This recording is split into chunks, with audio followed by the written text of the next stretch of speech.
A week has passed, and the fourth episode of X-Men 97 arrives packed with intense intrigue. Did the team survive that massive attack on Noor's lair, or did the Pharaoh finally get his way after all? That is a question we will answer a bit later, as the episode starts right away, with Noor standing amid the ashes, holding the bodies of the people who followed him, and harboring a growing, inevitable rage inside. Right behind him are the X-Men, who are completely safe thanks to a powerful shield created by Magneto, and who now have a lot of explaining to do to a mutant who could easily cut everyone's heads off just for kicks. A few seconds later, Noor stands up furiously, grabs his large sword, and heads straight toward the X-Men. But Professor X steps in and begs him to let them explain the situation. They are travelers and do not belong to this era, but everything has a logical explanation, and they only ask for a little time to make him understand what is really happening in their world. While Professor X risks everyone's lives in a private talk with Noor, Magneto and the rest of the heroes must wait for his decision, and unfortunately, they won't be around to protect him.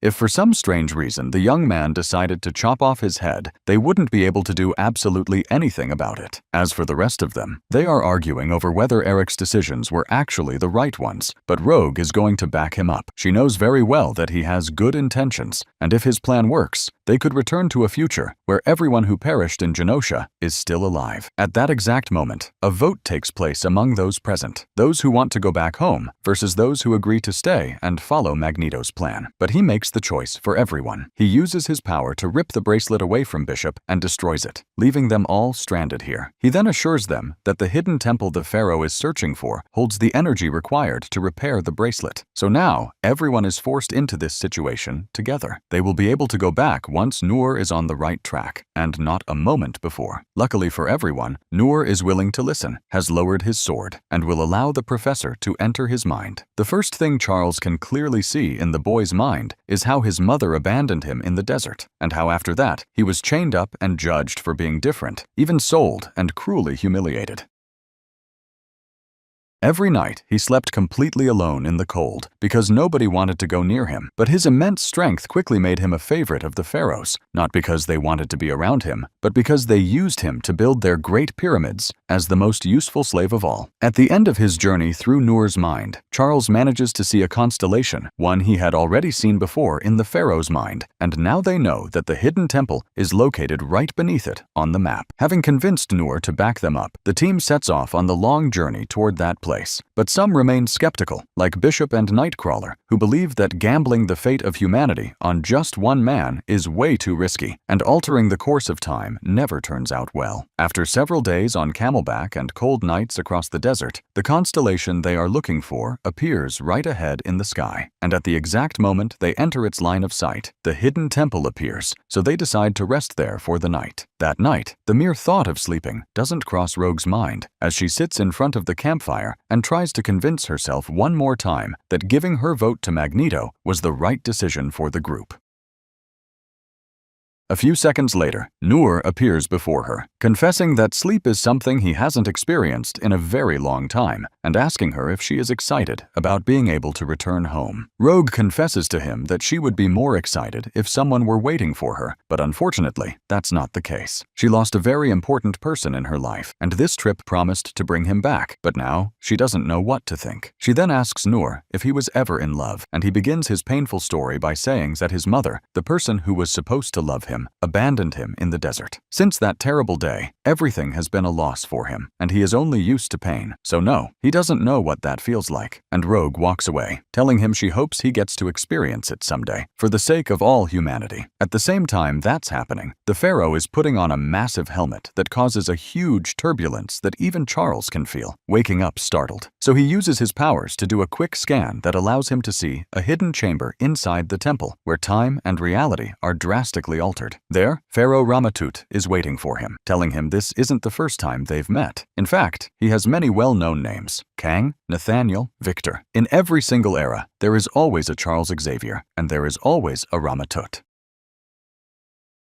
It turns out the temple has the power to erase timelines, and Ramatut has managed to live through many eras and conquer many of them too, so they are facing a common enemy, and it would be best for them to broker a truce. However, that means sacrificing his team and Noor, something Charles is never willing to do. A second later, Charles ends up being kicked out of the temple and wakes up startled once again. There, he manages to see Noor, ready to continue the journey, and in the next scene, we see the whole team cautiously entering the sacred temple. There, the team manages to find alien technology that looks strangely familiar, and according to Beast's calculations, this place is about 10,000 years old, though obviously not from their original era. In the middle of the temple stands a giant titan, whose eyes share the exact shape of the Gardener constellation they followed to get here at night. But the strangest part is that Beast begins to detect life signatures of celestial origin. This is exactly the kind of pure energy they need to get out of there, right after repairing the bracelet that Magneto ruined.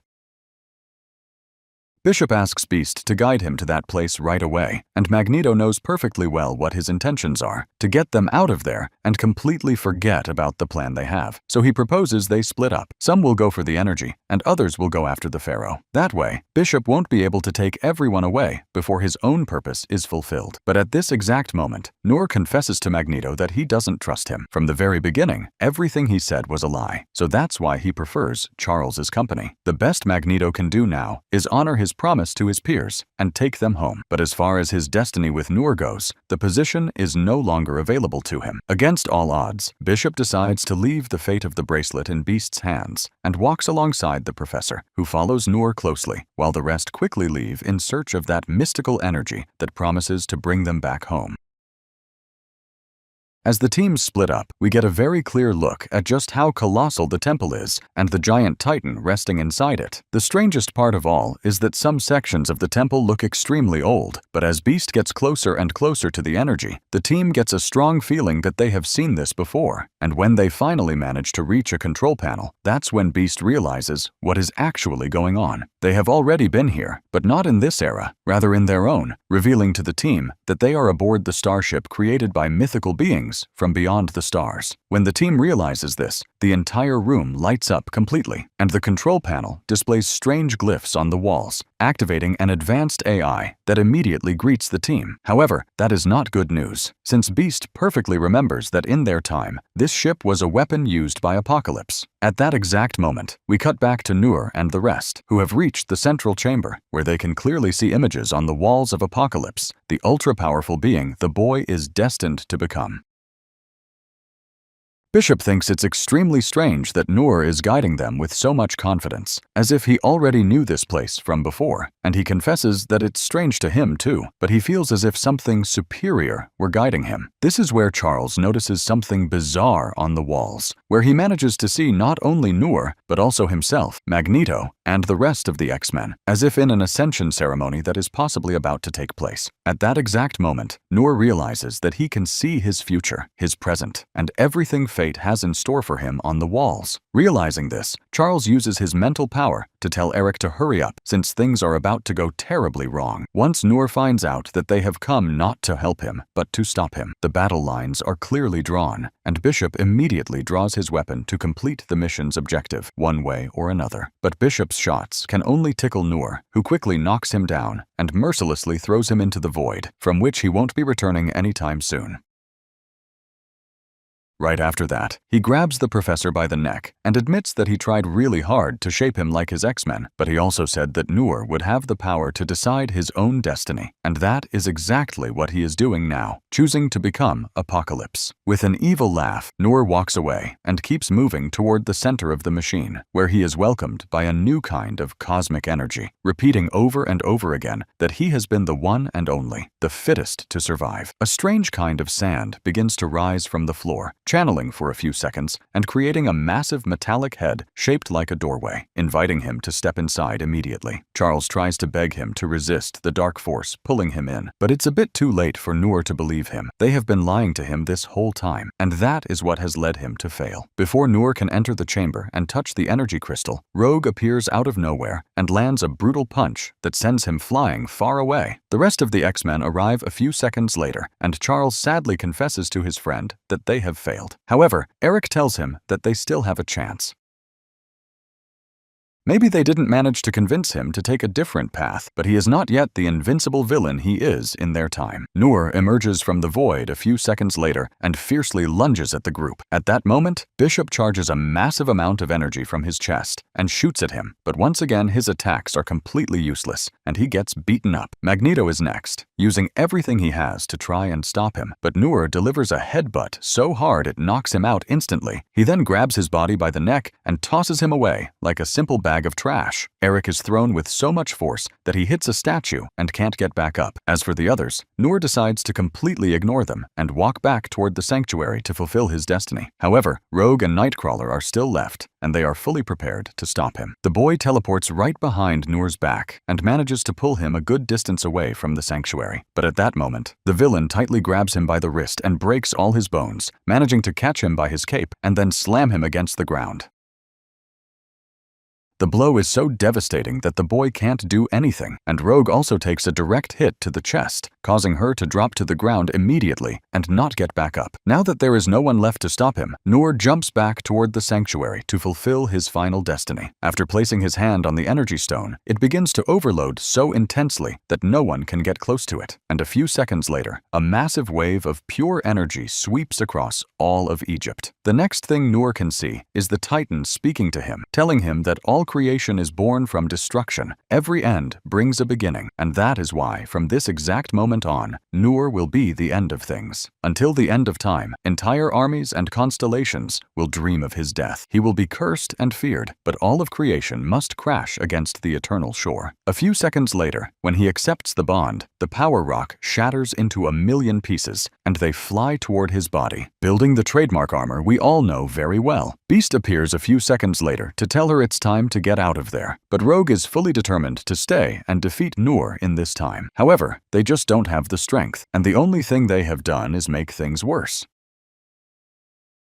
Now Apocalypse doesn't just exist. He knows perfectly well that the X-Men tried to stop him before he fulfilled his final destiny, and that is not something he will let slide so easily. Tired of all this, Bishop orders them to put on the bracelets, but some do not agree with this hasty decision, so Magneto has to step in. He has already dragged them into this madness long enough, and it is time for them to get out of here. Using his powers, Magneto not only puts the bands on his teammates, but uses them to drag them toward the portal and send them back to their original time.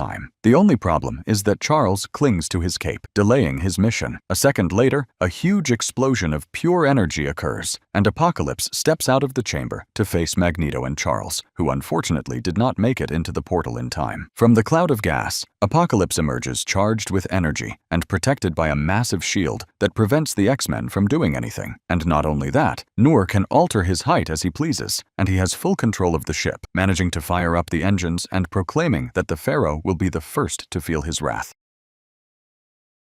As the ship rises, all the pyramids and the rock that had surrounded it for thousands of years begin to shatter, and even the sphinxes themselves turn to dust as the ship ascends, finally revealing its colossal size. But the ship isn't just big, it's also fast, and it will take only a few seconds to reach the Pharaoh, whose fate is already completely sealed, or at least that's how it seems, since Magneto decides to make one last desperate attempt to appeal to Noor's reason. However, he is convinced that violence is the path to a new era of prosperity, and he turns his entire arm into a giant drill to pierce the shield protecting Magneto and make him pay for his lies. Just as the shield is about to collapse, Charles appears and uses his powers to give the villain painful visions, using the mother who abandoned him against him to remind him of that traumatic childhood moment and push him back. Unfortunately, Apocalypse's power is so immense that he breaks free from the vision in a split second and lunges at Charles, promising to make him pay dearly for his betrayal. Before he can get to him, Magneto steps in and hurls a dozen metal swords at him, which shatter upon simple contact with the villain's skin. Incapable of hurting the boy, Magneto lifts Charles into the air and sends him to the control room so he can stop the attack. Whatever it takes, he will buy him all the available time. Charles manages to reach the AI, controlling the ship, and urgently demands that it cancel the attack orders. But he has no access whatsoever, and everything points to it being way too late. Seeing the ship approach, the Pharaoh realizes that Noor is no longer a part of this world, and that what is coming at full speed is Apocalypse himself. So he clearly notices that this era is no longer his to conquer and prepares to flee. This is where the pharaoh summons a time ship, and we see him take off the disguise he was wearing and put on the real helmet of Kang the Conquistador. A few seconds later, the ship completely vanishes, and the pharaoh escapes from this timeline. Back in the battle, Apocalypse cruelly mocks Magneto, telling him he can't believe how he could have thought he was a prophet, as he now fails to realize that his end has already arrived. A second later, he fires a massive energy beam at him, which Magneto's shield might not be able to stop this time around. Charles manages to recover quickly from that injury and tries to launch another attack on Apocalypse's mind, but the villain repels it and strikes back, meaning that no mental attack will work from now on. What happens next is seeing Apocalypse give the ultimate order for the ship to destroy the entire city. The powerful energy beam fired by the ship completely obliterates everything the pharaoh tried to build. Aboard the ship, Apocalypse tells his enemies that he will make something useful out of them and promises to turn Charles into a horseman. However, Eric isn't ready to stop, channeling his power to the absolute maximum and wrapping Apocalypse in a vast amount of corrugated metal that stacks piece upon piece. In just a few moments, Apocalypse becomes a massive mass of iron, and Magneto uses it to push him away from them, sending him as far as he possibly can, while revealing to his friend that he is gravely injured on the floor.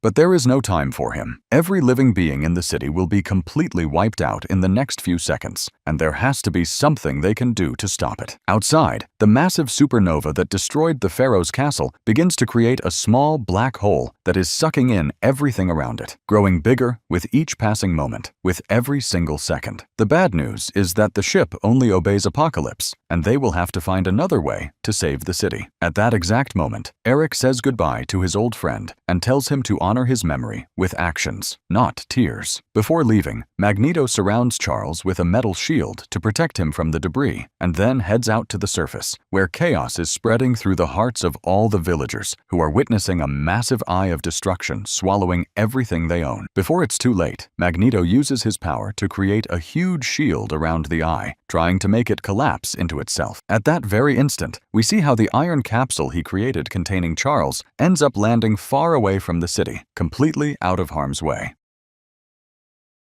The last thing Charles can see is the eye getting smaller and smaller as it moves away from the city, rising into the air. And a few seconds later, Magneto sacrifices himself to pull the starship and crash it right into the eye of ultimate destruction. After a massive explosion of energy, Magneto is sent flying into the desert, and Charles cannot reach him because Apocalypse appears, saying that Eric thought he was a teacher, but isn't even worthy of learning a simple lesson. That is why the people he loves will be his downfall. With a steady stride, Apocalypse reaches Magneto and grabs him by the skull. He then tells Charles to do what he always does, to enter his mind and tell him that everything will be fine, to lie to him just like he lied to him. And a few seconds later, he lifts him up with his hand and suddenly places the barrel of his weapon against his back. The seconds the massive energy cannon takes to charge up are enough for us to clearly see Magneto's bones and organs, right before the huge blast of energy shatters his body into pieces.